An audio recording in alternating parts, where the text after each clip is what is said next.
Hello friends, good afternoon. Welcome to Career Hunt with Jeevan. Today I have come with a special topics regarding the futures. You can say the challenges of India in 2023. What are the major challenges which India will confront in 2023? So on the same topics, this lecture will be dedicated. India का जो 2023 में major 6 प्रकार का challenges आपको देखने को मिलेगा and उसमें जब सबसे फर्स्ट चैलेंज होगा वो होगा आपका China. You know the situation and the current scenario which have been posed by China is very aggressive and this will create a very big challenge for India in the near future. Because अभी India के पास G20 की presidency आ रही है, तो G20 का members China भी है and the bilateral issues with China is very critical right now because recently Chinese troops PLA have make an insurgency in our area in the Tawang of Arunachal Pradesh after the Ladakh skirmishes you can say. जो लद्दाख में हमारी झड़प हुई थी सेना की, उसके बाद जो अभी PLA का दूसरा मेजर इंसर्जेंस हुआ है अपना इंसर्जेंसी अपने इंडिया में, वो है तवांग वैली में, जहाँ पे कि वहाँ पे करीब सैकड़ों की संख्या में PLA के सैनिक आते हैं और यहाँ पे पेट्रोलिंग करते हैं और अपने कुछ इस्टेब्लिशमेंट इस्टेब्लिश करने की कोशिश करते हैं तवांग रीजन में जो अरुणाचल प्रदेश में है. साथ ही चाइना का अग्रेशन जो है आपका साउथ चाइना सी में, रिसेंटली चाइना ने अभी एक साउथ चाइना सी के एक आइलैंड के ऊपर जो है कि इलीगल कंस्ट्रक्शन वर्क शुरू कर दिया था, जो शो करता है चाइना के अग्रेशन को. तो ये भी एक बहुत बड़ा इशू होगा कि चाइना को कैसे टैकल किया जाए. साथ ही चाइना के साथ जो हमारा ट्रेड्स है वो काफ़ी डीप है, काफ़ी लार्ज स्केल पे है. हम ट्रेड डेफिसिट में चल रहे हैं चाइना के साथ और हमारी मैक्सिमम प्रोडक्शंस यू कैन से based upon the input materials from China.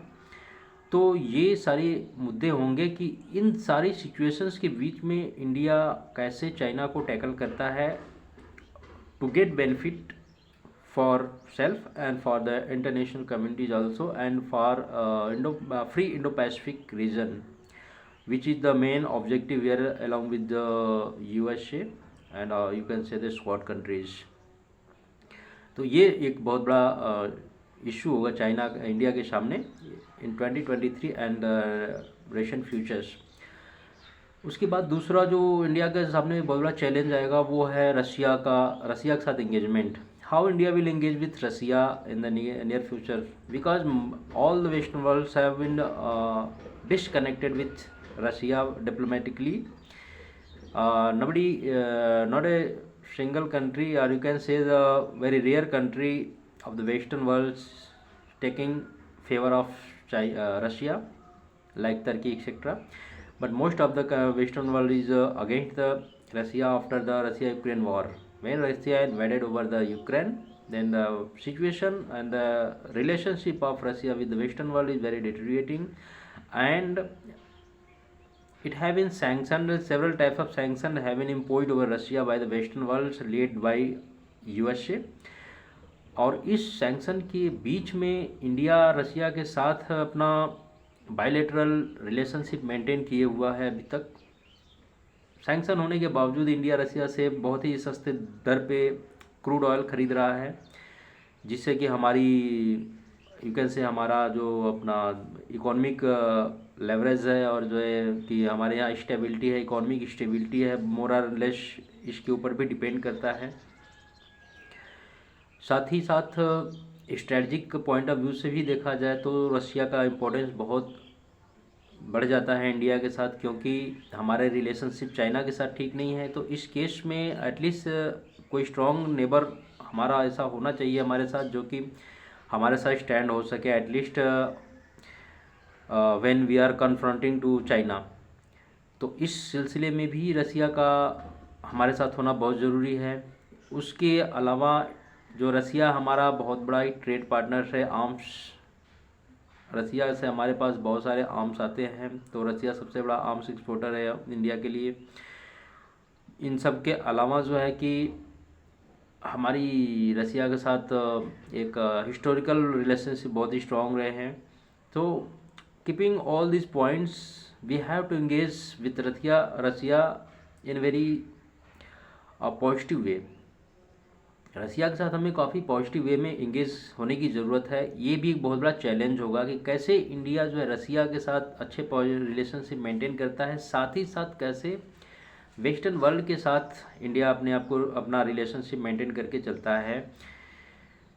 क्योंकि इंडिया के रिलेशनशिप यूएसए के साथ भी बहुत अच्छे हैं। चाइना के बाद यूएसए के साथ हमारे ट्रेडिंग सबसे ज़्यादा है, और यूएसए के साथ हम ट्रेड सरप्लस में हैं while we are in trade deficit with China. तो इस सिलसिले में अभी देखा जाए तो यूएसए के साथ भी हमारे रिलेशनशिप अच्छे हैं, और यूएसए जो है रसिया का सबसे बड़ा एक तरह से अपोजिशन लीडर है, you can say, in the west global front. तो इस चीज़ को ध्यान में रखते हुए और साथ ही यूरोपियन यूनियन के साथ हमारे जो है कि फ्री ट्रेड एग्रीमेंट साइन होने के स्टेजेज में चल रहे हैं, अभी फाइनल स्टेज में पहुंच चुके हैं। तो अभी हम रसिया के साथ इंगेज रहते हैं, तो हमारा जो यूरोपियन यूनियन के साथ फ्री ट्रेड एग्रीमेंट्स है उसके ऊपर क्या इसका इम्पैक्ट पड़ेगा, साथ ही हमारे जो रिलेशनशिप लॉजिस्टिक स्ट्रैटेजिक एंड और भी तरह के जो हमारे अच्छे रिलेशनशिप है यूएसए के साथ, उसके ऊपर इसका क्या इम्पैक्ट पड़ेगा, और इंडिया कैसे इन चीज़ों को टैकल करके एक पॉजिटिव एक कॉर्डियल सिचुएशन क्रिएट करता है, और वो भी तब जबकि G20 का प्रेसिडेंसी इंडिया के पास है। तो ऐसे में बहुत बड़ा रोल हो जाता है कि एज ए लीडर कैसे, as a president of the G20 countries, how India will tackle the situations, how India will make the balance between these groups are with these differences। तो ये एक बहुत बड़ा चैलेंज होगा इंडिया के पास 2023 का। दूसरा होगा अभी G20 का जो है कि लीडरशिप, प्रेसिडेंसी, यू कैन से प्रेसिडेंसी इंडिया के पास है। ये भी बहुत बड़ा चैलेंज है इंडिया के पास जो 2023 में होगा। वो चैलेंज इस प्रकार से होगा इंडिया के पास कि अभी जो 2023 में इंडिया G20 को हेड, मतलब कि एक तरह से इसका हेड होगा, इसका प्रेसिडेंट होगा, तो उसमें अभी इंडिया क्या अपना एजेंडा सेट करता है जो कि पूरे वर्ल्ड के लिए एक काफ़ी बेनिफिशियल हो, जो पूरे वर्ल्ड चैलेंजेस को सॉल्व करने के लिए एक तरह से हेल्पफुल हो।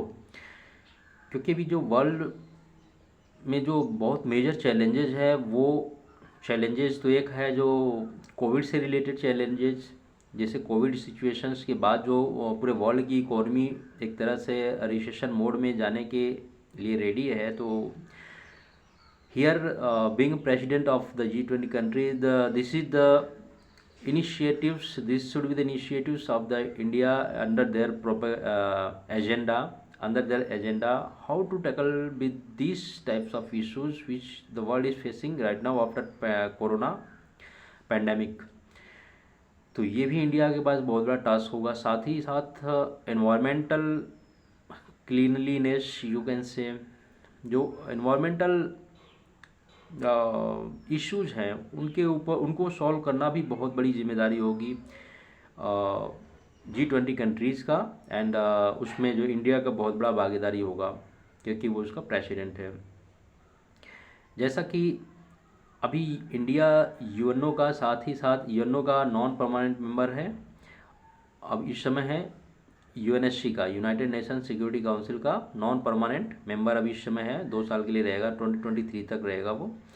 और साथ ही साथ अभी G20 का प्रेसिडेंसी भी इंडिया के पास है। ऐसे में 2 मेजर ग्लोबल ऑर्गेनाइजेशंस का एक तरह से उसको रिप्रेजेंट कर रहा है इंडिया। तो ऐसे में अभी जो इन्वायरमेंट से रिलेटेड टॉपिक्स है, इन्वायरमेंट से रिलेटेड इश्यूज है, उसको कैसे टैकल किया जाना है, जैसे कि एडॉप्टेशन फंड या जो मिटिगेशन फंड है, क्लाइमेट मिटिगेशन फंड एक्सेट्रा, या फिर जो ऑब्लिगेशंस है डेवलप्ड कंट्रीज़ के ऊपर कि वो $100 बिलियन का फाइनेंशियल एड प्रोवाइड करे उन इमर्जिंग इकोनॉमीज कंट्रीज़ के लिए, ताकि वो ग्रीन एनर्जी का प्रोडक्शन या ग्रीन इकोनॉमी डेवलप कर सके, यू कैन से। तो इस चीज़ में भी इंडिया का भागीदारी बहुत बड़ा हो जाता है कि वो अपने इस प्लेटफॉर्म के द्वारा कैसे इस चीज़ को हासिल कर पाता है कि जो चीज़ अभी तक कागज़ों में है कि $100 बिलियन का फाइनेंशियल एड मिलना चाहिए डेवलपिंग कंट्रीज़ को या इमर्जिंग कंट्रीज़ को, वो अभी कागज़ों में, वो ग्राउंड में कैसे इम्प्लीमेंट होगा। तो इस चीज़ को इम्प्लीमेंट कराने के पीछे भी इंडिया का बहुत बड़ा रोल हो सकता है, जो कि एक बहुत बड़ी चैलेंज है इंडिया के लिए 2023 में, क्योंकि अभी इंडिया प्रेसिडेंट है G20 का। मैं बार बार G20 इसलिए और इसका प्रेसिडेंट इसलिए बोल रहा हूँ क्योंकि G20 जो पूरे वर्ल्ड की सबसे बड़ी इकोनॉमी है, पूरा वर्ल्ड एक तरह से को डोमिनेट करती है G20 कंट्रीज। सो इसलिए मैं बार बार इसका जिक्र कर रहा हूँ कि इंडिया उसका हेड है और जो है कि उसके द्वारा जो है कि क्या क्या एजेंडा सेटअप होना चाहिए। साथ ही साथ और जो बड़े इश्यूज आएंगे वो है ये आपका फूड क्राइसिस मैनेजमेंट। अभी जैसा कि रसिया यूक्रेन वार के बाद नियर अबाउट पूरे वर्ल्ड में फूड क्राइसिस की सिचुएशन क्रिएट हो चुकी थी, अभी भी है, क्योंकि नियर अबाउट 80% जो फूड ग्रेन सप्लाई होता है पूरे वर्ल्ड मार्केट के लिए वो यूक्रेन और रशिया के द्वारा किया जाता है। तो ऐसे में जब उनके बीच लड़ाई शुरू हो गई तो the supply chain of food grains trapped there, and in those scenario the situation were getting very worst when the people of the world were not able to gain the grain to live। तो ऐसी situation आगे भविष्य में ना आए तो उसके लिए क्या स्ट्रेटजी होनी चाहिए, उसके लिए क्या ग्राउंड तैयार करने चाहिए। तो इस प्लेटफॉर्म का प्रयोग करके इंडिया जो है भविष्य के लिए ऐसी ग्राउंड, ऐसी जो है कि एजेंडा सेटअप कर सकता है with the help of the other countries of G20, ताकि जो है ऐसी सिचुएशन कभी आए तो उसका कोई सलूशन निकले, उसका कोई सलूशन पहले से प्री प्लान्ड हो, ताकि जो है कि जो ये फूड क्राइसिस या जो एक तरह से फूड सिक्योरिटी है उसको मेंटेन किया जा सके। तो इस सिलसिले में इंडिया ने अपने एजेंडा सेटअप कर भी दिए हैं। अभी जैसे कि मैं आज ये वीडियो अभी बना रहा हूँ तो इससे पहले कल ही जो ये इंडिया ने अपना एजेंडा सेट किया हुआ है, इनिशियल एजेंडा फॉर G20, वो है फूड सिक्योरिटी एंड न्यूट्रिशंस। तो इस सिलसिले में इंडिया ने काम करना शुरू कर भी दिया है कि कैसे फूड सिक्योरिटी और न्यूट्रिशंस का जो है कि मैनेजमेंट किया जाएगा, ताकि जो है कि ऐसी क्राइसिस पूरे वर्ल्ड में कहीं किसी को ना होने पाए। तो ये भी बहुत बड़ा एक चैलेंज है इंडिया के सामने, क्योंकि अभी इंडिया G20 का प्रेसिडेंट है, तो उसको इसको टैकल करने के लिए, इस चैलेंज को टैकल करने के लिए अपना समझाइश करना होगा, सुलझा अपना प्लान बनाना होगा। इसके अलावा जो और भी इश्यूज हैं इंडिया के सामने वो है, अब इंडिया वेस्ट के साथ, मतलब वेस्टर्न वर्ल्ड के साथ इंडिया का जो चौथा पॉइंट है, वेस्टर्न वर्ल्ड के साथ इंडिया का कैसे टाई अप हो, वेस्टर्न वर्ल्ड के साथ कैसे इंडिया जो है कि अपने आप को मैच करके चले, while India is against the western policies to Russia. Russia के पॉलिसी के, रसिया में जो वेस्टर्न वर्ल्ड की पॉलिसी है उसके खिलाफ इंडिया है, और इंडिया को उनके साथ रिलेशनशिप भी मेंटेन करना है। ये भी एक बहुत बड़ा चैलेंज होगा इंडिया के लिए, जो मैंने पहले ही इस टॉपिक में डिस्कस कर चुका हूँ जब मैं रसिया के साथ एंगेजमेंट का चर्चा कर रहा था। तो ये भी एक बहुत बड़ा चैलेंज होगा कि कैसे इंडिया वेस्टर्न वर्ल्ड के साथ, खासकर USA and European Union plus other countries of the western world, India will engage and India will take benefit and will be favourable country for those countries from the western world. तो ये भी एक बहुत बड़ा challenge होगा, अपने आप को कैसे वो अपनी डिप्लोमेसी, अपनी जो है स्ट्रैटेजी के द्वारा अपने आप को इस्टेब्लिश करके, अपने आप को इंगेज करके पॉजिटिव वे में आगे बढ़ता है। पांचवा जो इंगेजमेंट होगा, चैलेंज होगा इंडिया का, वो है नेबरहुड से। हमारे नेबरहुड की जो हमारे जो पड़ोसी देश हैं जैसे Sri Lanka, Pakistan, Bangladesh and Maldives, Myanmar, China, Nepal, China, etcetera, all these countries. So I have already discussed about the China. So except China I will discuss remaining about the remaining countries. तो अभी जैसे चाइना, म्यांमार का अभी, सॉरी, श्रीलंका में भी क्या था, वहाँ पे एक फाइनेंशियल क्राइसिस की सिचुएशन क्रिएट हो गई थी। इसका भी रीज़न यही है, ये Russia Ukraine war, main reason इसका यही है, Russia Ukraine war. Due to Russia Ukraine war the crude oil supply was not taking place and crude oil prices of crude oil were very increasing, and due to lack of forex to the Sri Lankan governments, they were not able to make available the crude oils for the country consumptions, and accordingly the prices of crude oils, the you can say the petroleum increased very high rate, and that's why the inflation stagnated the economy of the country। तो इस तरह से economy country की बर्बाद हो चुकी थी करीब करीब, क्योंकि वहाँ पे क्रूड ऑयल की जो है कि क्राइसिस आ गई थी। तो transportation etcetera, all the commodities, all the business activity they are getting very costly, the input cost were getting increased, that's why the product were a very high price। तो वहाँ पे ये सिचुएशन पैदा हो गई थी। तो वहाँ पे भी अभी स्टेबिलिटी उस लेवल की नहीं आई हुई है, सिचुएशन फाइनेंशियल प्रॉब्लम्स वहाँ पे भी अभी परसिस्ट कर रहा है। उसके बाद अभी रिसेंटली नेपाल में जो गवर्नमेंट चेंज हुई है, वहाँ पे एक ऐसी सरकार बनी जो प्रो चाइना है, जैसे कि केपी ओली जो कि पहले ही आपके उत्तराखंड वाले रीजन में, काला पानी रीजन को लेके उन्होंने बोल रखा है कि वो उनका नेपाल का क्षेत्र है, लेकिन और उन्होंने उसको अपने नेपाल के मैप में भी शो कर रखा है।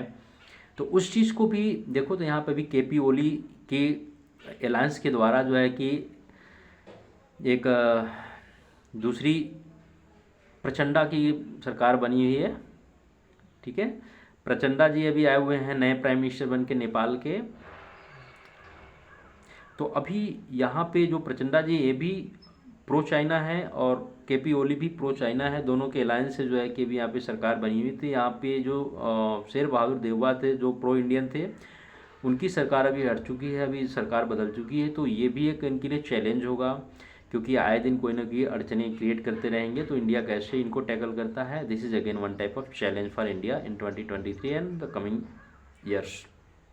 इसके अलावा अभी बांग्लादेश में 2023 में इलेक्शंस होने वाले हैं, वहाँ पे शेख हसीना जी हैं। अभी आगे क्या होगा, कौन सी गवर्नमेंट आएगी, वो इंडिया के साथ उसका क्या रिलेशनशिप है, that is again one issues which have to be tackle by India in 2023 and further years. Similarly Pakistan में वहाँ पे अभी नवाज़ शरीफ की गवर्नमेंट का तख्ता पलट हुआ है। वहाँ पे नवाब शरीफ को उनको हटा दिया गया उनके उससे, और उनकी जगह दूसरी गवर्नमेंट आई है। तो वहाँ वो भी जो है उनका भी रिलेशनशिप इंडिया के साथ उस तरह का ठीक नहीं है। और वहाँ के जो भी आईएसआई के चीफ हुआ करते थे, अभी वो वहाँ के आर्मी चीफ हुए हैं, नए नए बाजवा जी को जगह पे वो आए हुए हैं। तो ये सब जो सारी सिचुएशन है अभी नेबरिंग कंट्रीज में, ये भी एक कहीं ना कहीं ऐसी चैलेंजेस क्रिएट करेंगे इंडिया के लिए फ्यूचर में, जिनके लिए इंडिया को रेडी रहने की ज़रूरत है। Like terrorism in JNK, because being ISI head, the new army chief of the Pakistan was the ISI head, so accordingly if he will take command of the entire army of the Pakistan, so one can understand the what situation will be created by him for the country like India। तो ये भी एक challenge होगा India के लिए। उसी तरह मालदीव्स में जो अभी 2023 में इलेक्शंस होगा, और वहाँ के लोगों का जो एक नारा था गो इंडिया या क्विट इंडिया, है ना, भारत छोड़ो जाओ भारत वाले यहाँ से, मतलब उन्होंने बोला कि यहाँ से जो है भारत वाले जाओ। तो ये भी एक बहुत बड़ा इशू होगा जो कि इंडिया को टैकल करना होगा, क्योंकि अभी नई गवर्नमेंट आएगी तो उसमें वो कौन सी गवर्नमेंट होगी, यदि वो गवर्नमेंट इंडिया के फेवर वाली होगी तब तो ठीक है, यदि इंडिया के फेवर वाली नहीं होगी, उनके फेवर वाली होगी जो इंडियंस को नहीं चाहते कि वहाँ पे मालदीव्स के अंदर रहे या इंडिया मालदीव्स का किसी तरह से हेल्प करे, तो उस गवर्नमेंट के साथ डील करने के लिए भी इंडिया को फिर बहुत चैलेंजेज आएंगे सामने। तो इस तरह से म्यांमार की सिचुएशन सेम है, वहाँ पे भी एक तरह से आर्मी रूल्स चल रहा है अभी फ़िलहाल में, जब से वहाँ पे कूपिंग हुआ है। तो आर्मी और वो भी काफ़ी एक्सट्रीमिस्ट हैं, है ना। वहाँ की जो म्यांमार की आर्मी है वो भी काफ़ी एक्सट्रीमिस्ट है, वो राइट आर्म्स एक्सट्रीमिस्ट हैं वो। तो उन सबों को भी, उन सब से निपटने के लिए भी भारत को अपनी स्ट्रेटजी अपने हिसाब से मेंटेन करके चलना पड़ेगा, so that the insurgency in the north eastern border should not take place. Because यदि उनके साथ डिप्लोमेसी या डायलॉग्स अच्छे नहीं होंगे तो वहाँ पे नॉर्थ ईस्टर्न स्टेट्स में भी जो है कि डिस्टर्बेंस क्रिएट हो सकती है, जो कि हमारा की फोकस है। और वहाँ पे डिस्टर्बेंस होने का मतलब है, यदि हमारा उनके साथ रिलेशनशिप गड़बड़ाता है तो चाइना वहाँ से उकसाने का काम करेगा इनको, तो फिर उसको भी हमें टैकल करना है। ये भी हमारे लिए बहुत बड़ा चैलेंज होगा। Otherwise they will get alliance with the Chinese, so वो हमारे लिए ज़्यादा भारी पड़ जाएगा, तो हमें उनका भी वो देखना है। तो इस तरह से नेपाल, भूटान स्टेबल, तो इस तरह से जो हमारे नेबरिंग कंट्रीज़ है उनका भी, वो भी हमारे लिए बहुत बड़ा चैलेंज होंगे आने वाले 2023 एंड नियर फ्यूचर्स के लिए। Because more less the government are not stable and government are not in favor of India, most of these countries. So India have to be ready for challenges created by these countries. साथ में अभी इसका जो पाकिस्तान है, अभी पाकिस्तान का भी election 2023 में होने वाला है। यहाँ पे भी पाकिस्तान में भी इलेक्शन होगा, अभी वहाँ पे किसकी गवर्नमेंट आती है वो भी देखने वाली बात होगी। साथ ही साथ इंडिया का भी इलेक्शन 2024 में होगा, तो वो भी एक इशू है, वो भी एक चैलेंज है। उसको कैसे टैकल करता है इंडिया, सो दैट जो अपनी डिप्लोमेसी अभी बना रहा है पूरे वर्ल्ड लेवल पे, वो उस डिप्लोमेसी को फर्दर मेंटेन करके आगे कंटिन्यू कर सके। तो ये सब सारे जो 6 चैलेंजेस मैंने बताया है आपको, चाइना के साथ डीलिंग, फिर उसके बाद रसिया के साथ एंगेजमेंट, फिर थर्ड है आपका वेस्टर्न वर्ल्ड के साथ टाई अप, G20 की प्रेसिडेंसी, फिर challenges from the neighbouring countries and of course from the Pakistan, especially Pakistan, and of course the elections which are scheduled in 2024 for India itself. So these are the challenges which India have to face in 2023, and for these challenges India must have to be prepared, and India have to make very clear strategy. And there are 2 platforms here through which India can propagate. One is the very strong platform which is a presidency of G20 countries, and second platform is the UNSC's non-permanent members for 1 year more 2023. तो इन 2 platform के through India अपनी strategy को एक direction देके अच्छे से tackle करे, तो इन सब चैलेंजेस को काफ़ी एक डायरेक्शन दे सकता है, तो पूरे वर्ल्ड का एक ऑर्डर क्रिएट और मेंटेन कर सकता है, और इससे हम फ्री इंडो पैसिफिक रीजन की एक कामना कर सकते हैं। और जो इकोनॉमिक रिसेशन एक्सेट्रा क्रिएट हुए हैं, जो अभी वॉर सिनेरियोज क्रिएट हो रहे हैं ताइवान के पास चाइना के द्वारा, जबकि यूएसए की जो स्पीकर है नैन्सी पेलोसी का विजिट के बाद वो सब सिचुएशन को टैकल कर सकता है। तो all these situations can be tackle down by India, and good directions can be created and good orders can be created by India for the entire world in the near futures if proper strategy and proper diplomacy and ये honest approach will be adopted here. तो ये था अभी आज का discussion हमारा। I hope आप लोग एक पूरा वीडियो देखिए, आप लोग पूरा वीडियो देखने के बाद कुछ समझ में आएगा कि स्ट्रेटजी क्या है, कहाँ से कैसे क्या डिप्लोमेसी बन रही है। और अभी कुछ क्वेश्चन और भी यदि आपके दिमाग में आता है किसी चीज़ को लेके, तो हमें कमेंट बॉक्स में करके हमसे क्वेश्चन करिए लिख के, and I will reply all the questions. और वीडियो को लाइक, सब्सक्राइब एंड शेयर करें, ताकि ज़्यादा से ज़्यादा लोग इसको देखें और सुने और समझें कि क्या चल रहा है इंडिया में और पूरे वर्ल्ड लेवल पे, और इंडिया के सामने क्या क्या चैलेंजेस है जिनको फेस करेगा। इसी तरह का और वीडियो देखने के लिए और चीज़ों को जानने के लिए चैनल को लाइक, सब्सक्राइब एंड शेयर करें। मेंबर्स बढ़ाइए ताकि मोटिवेशन मिले। Thank you.